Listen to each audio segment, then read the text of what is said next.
Hey everybody, welcome back to the Dr. Danisha Keating Show. I'm very excited to have you guys back for another episode. Today we're going to be just talking about things and calling it not my responsibility. Now I know saying that up front is going to sound very, I mean, it's going to sound selfish. But what I have discovered is that there are so many moments in my life that I took on things that were not even mine to take from other people, and it actually hindered their success or their reach, or maybe even made them fall from their race. So there is a saying out there that everyone, it's like, you got to run your race and focus on your race. And it's really hard to focus on your race when you don't know what your race is, when you're taking care of everybody else and you feel like you're running the race for other people. And I mean, like, you feel like you're in multiple lanes at the same time and like you're trying to push everybody forward. And there was a saying that it was interesting that I worked for a job where we coached students through their academic career. And a big thing was, they would say, like, we can't make them want it. They have to want it themselves. We can't enable someone to want something. We know that. We see that with people who have addictions. We can't get them to stop drinking or going for food or doing these other things. Like, they have to want it. It has to be so big in their life where they're like, I need this to change me, that I'm willing to change. And some people, they don't ever change. It is hard. Change is not easy. It's not comfortable. But when our actions and our behaviors start to hinder their ability to get help, we have a problem. And we are enabling them to stay the same way. And sometimes we're trying to be helpful, and this is kind of what I've been working through in counseling, is like, we're trying to be helpful, but it actually ends up hurting them. So one of the things that I've always been raised to believe was, like, I needed to put my needs last. Things like sleep, eating, taking care of myself, things like that had to go last because I needed to take care of everybody else first.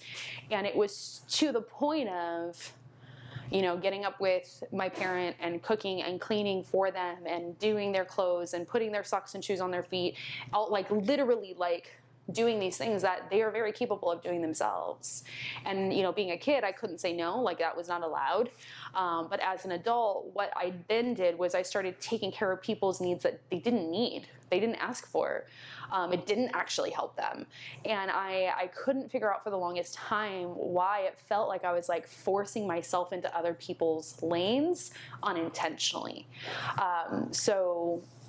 Just as examples, I guess I could give to throw myself under the bus, is, if someone was like, oh, like, can you pray that, I get this job? And then I'd be like, well, here's this job. And then, like, here's this application. And, like, here's this other thing. It had nothing to do with what they wanted to apply for. But I was like, well, you said you needed a job. And then it was kind of like, that kind of came off snarky to them. But then it would be things like money, where somebody was just like, oh my God, I don't have enough to pay my phone bill. And it's like, oh, here's money. And then that person's like, well, I don't need to work for it because I can get it from her. Like, that's good. Like, that would happen in my life with people. And people knew, like, if I just asked her, she'll give it to me. So they didn't have the ability to stand on their own, or even, like, Instead of just being like, here's money, it's like, here's resources that I've tapped into. Here's things that I've done. Have you tried any of these things yet? Have you reached out to this person over here yet? And so I started to realize that I started to really, like, try to run things for people. And that's not my responsibility. My responsibility is to be a friend to them, to be a listening ear to them, and not try to figure it out for them. But also, too, what worked for me may not work for them. And that is a reality, is that my life, things that I tried may not be the direction they're supposed to go into. So that's not going to be the solution to their problems. But I noticed there was something recently I was working with my counselor on, and it kind of hit me. This moment of realization that as I started to believe that everything was my responsibility, I would walk in a room, and literally, like, people who are paid to be there are doing their jobs, and I would interject. And then there were moments of that where people were purposely being like, hey, we're not doing that anymore, we're going this direction. I didn't know that conversation. And so then I would interject, trying to say, hey, why don't we go this direction? And they're like, we already tried that. That's not working. And they would get frustrated because it was like, you're putting yourself in a situation you don't need to be in. And that it's really hard because I know that that really does stem to like all the things that I grew up in of having to take responsibility and be the parent early on, even before 24. Like I remember the first time I got up with a kid I was probably about 8 years old. And I mean, when I say get up with them, like in the middle of the night, do their feedings, change their diaper, put them to sleep, get back up with them when they woke up. Like I did the same things that I do with my daughter as an infant and a toddler that I would do with my siblings. Like that was my role. That's what I did.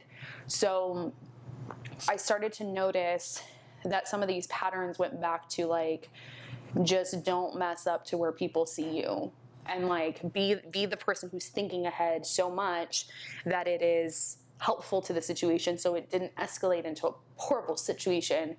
But then I realized that I was taking on way too much on myself, putting too much on my plate, and it was hindering other people from being able to even step into the positions or into the opportunities that would be good for them. And then I wouldn't do a good job at it because I was just trying to take on too much. I, experienced that last year where it's like I was working my business, I was teaching, and I started taking on advocacy stuff, and I started putting things on my plate, working with different organizations, and like I would be working like 80-hour work weeks, and I was like, while raising a baby, and it was like, what am I doing to myself? Like this isn't working. And where I would say like it was going to be 5 hours, and it was 15, 20 hours that I was putting aside to this because I kept saying yes to things and not saying like, hey, this is not what we had. So then what it would be like is like, I'm like, okay, I'm going to do this 5 hours of something, and now I'm going to do 15 hours of something, but somebody else could have done this better than me, but I'm in the way. But when it comes to just life, it's like I started to take on like things too, and this is like more personal, more I think weighted, is I started to take on the responsibility that my parents were a reflection of me. I started to take on that like my siblings not having what they needed was my fault. I shouldn't have focused on education because that somehow took from my siblings, which it didn't. It actually gave us more because life, and when you can get more education, you can get better jobs. But just things like that where it was like I they would not get a job, and it's like, oh, if I had 10 years ago stepped in faster or sooner or whatever, like I made it my responsibility, and I was wallowing in this kind of self-pity of like, wow, I couldn't do enough. And it was like it literally wasn't even in my role. Like it wasn't in my being. I don't have that as a qualification. I don't have that as a strength. I don't have that as something as a tool to give them, that maybe this would allow someone else to be able to shine, and it didn't always have to be me. And so it's not my responsibility to be everything to everybody. And that's not a selfish thing. And I think that there's this weird concept right now when I've talked to people is that they're like, well, if I don't do it, nobody's going to do it. That might be true. If you have the capacity to take something on and you want to do it, go for it.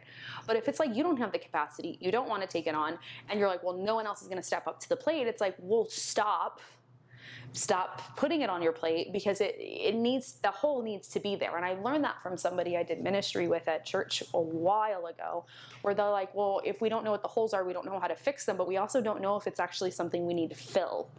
And I was like, well, that's wisdom. Like, holy crap.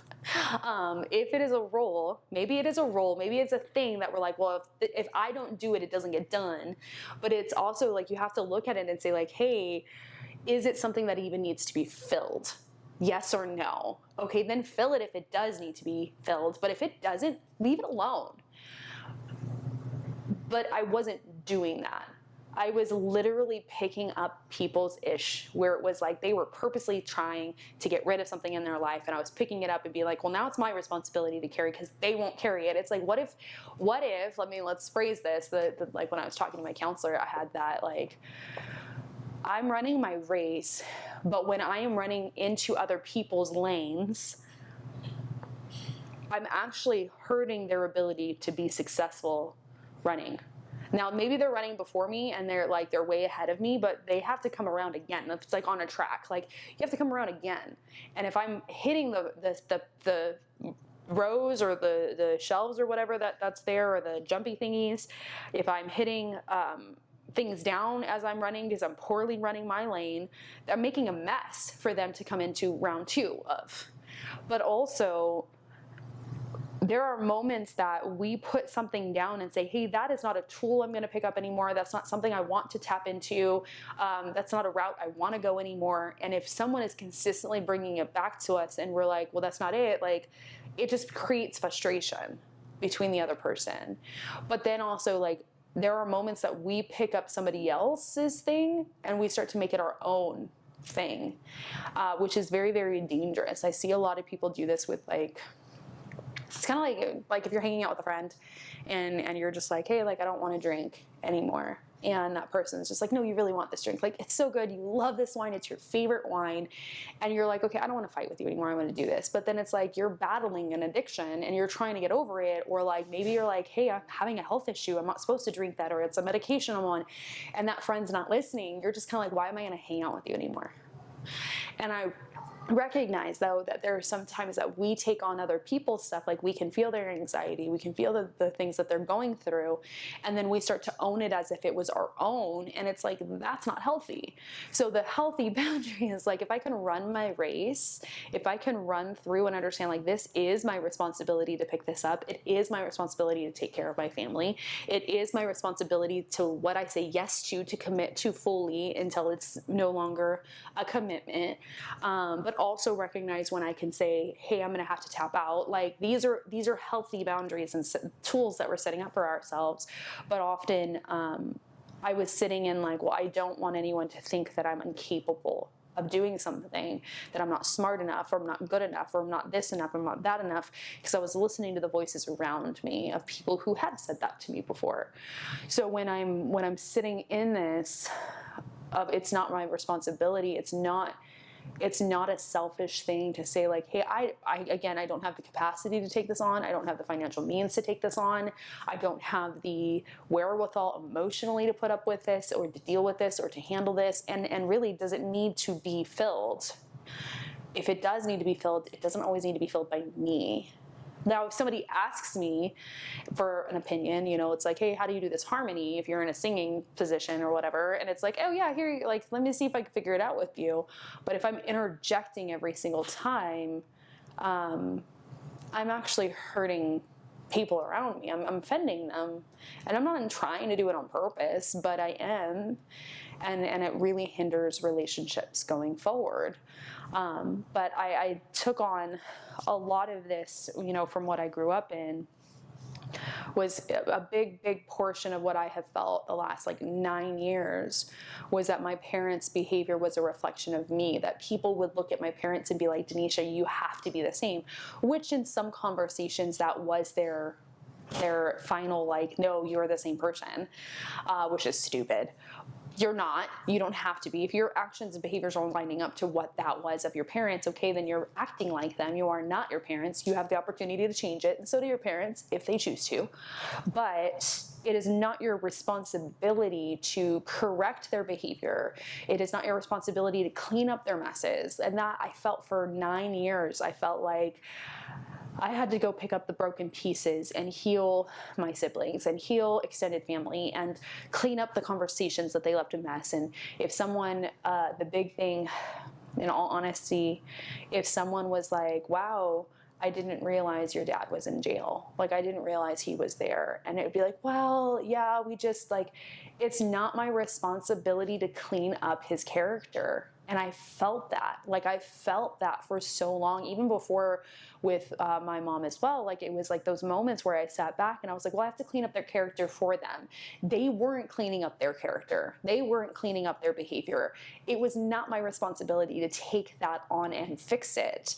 And it was not my responsibility to fix their persona or what they portrayed themselves in the community. That's on them. But for some reason, I felt like it was such a big reflection of me that people would trust me based off of what my parents did. And again, for some people that was the case, but not for everyone. And I remember going into church years ago, and I was working as a youth leader and I was doing all this stuff.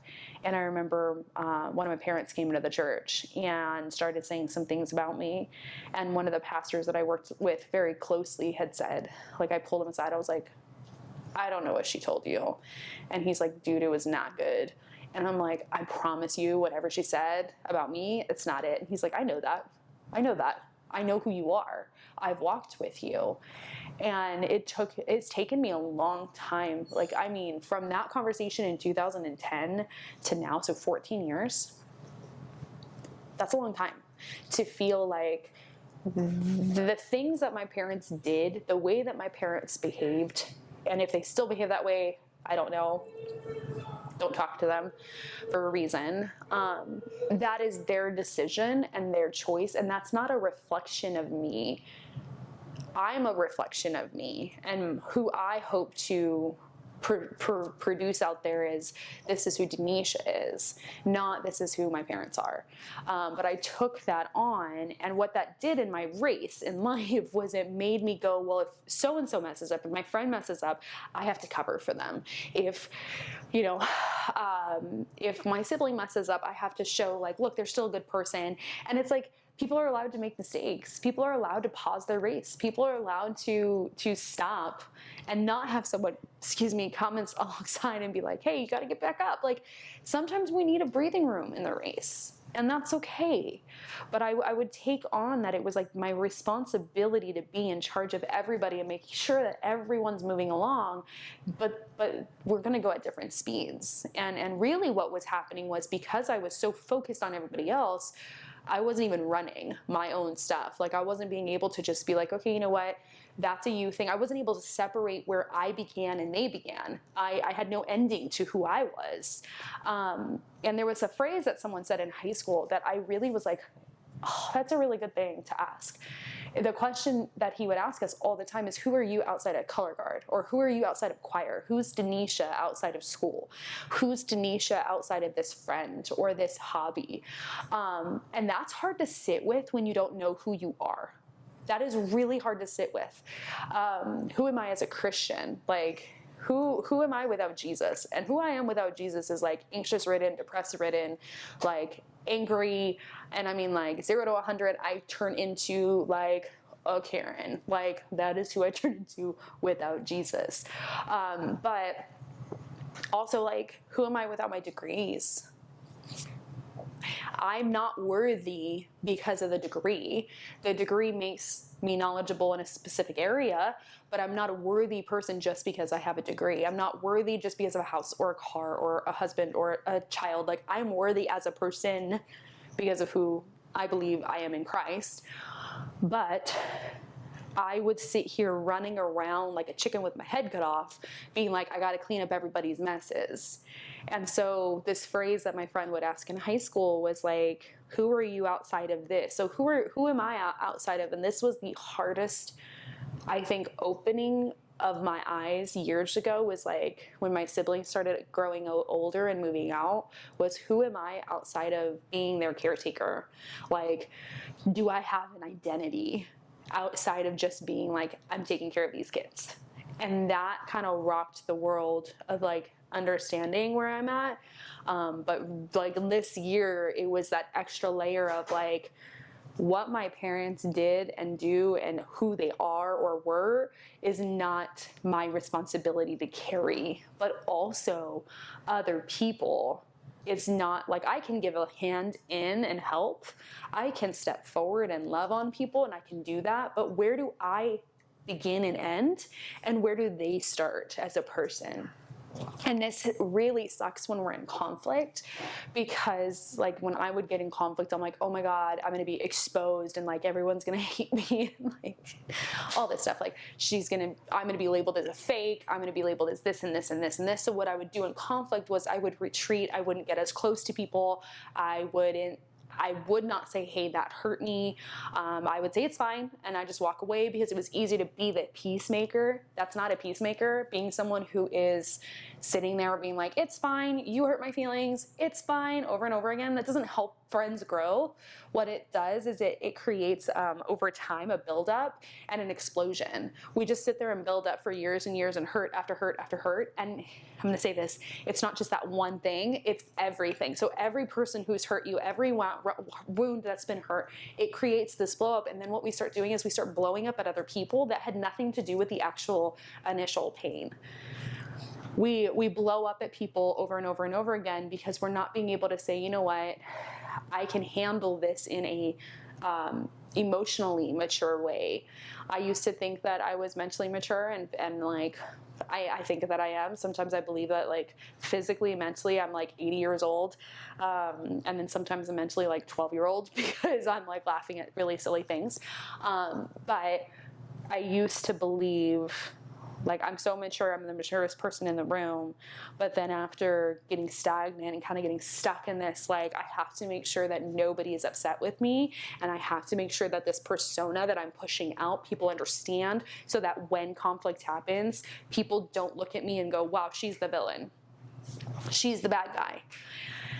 And I told this to somebody once, and they said, Danisha, I hate to tell you this, but you're the villain in somebody's story. And I was like, don't like that. But it's true that we are the villain in somebody's story, but are we the person that is going to allow for that hard conversation to say, hey, you hurt my feelings, in a way that's not just a blow up?